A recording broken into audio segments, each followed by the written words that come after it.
اسمك؟ اسمي ستام منصور صالح الفقيه. من وين؟ من بني مطر. بني مطر. كم لك مأسور؟ لي 5 سنوات. 5. 5.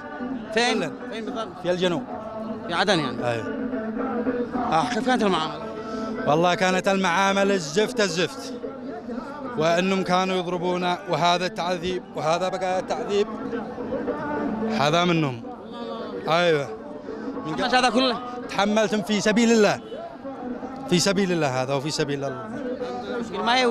كانت لك فرصة ان انت تعود لله الباري. ان شاء الله. انا حفظت القرآن، حفظت القرآن هذا اولا. في السجن. ها؟ الحمد لله في السجن. الحمد لله ان انا حفظته. الحمد لله. هذا اكبر يعني انجاز. وان شاء الله ان احنا ماشيين على درب الشهداء. الله يعطيك العافية. طبعا اليوم يوم خرافي بالنسبة لك انت. يعني ما كنت تحلم به، كنت تحلم كم كنت تحلم؟ يا اخي ما انا معبي صدقش، ما بلتكموني لي منعكم. الله يعطيك العافية. مع السلامة يا عزيزي، مع السلامة. الله يرضى عليك.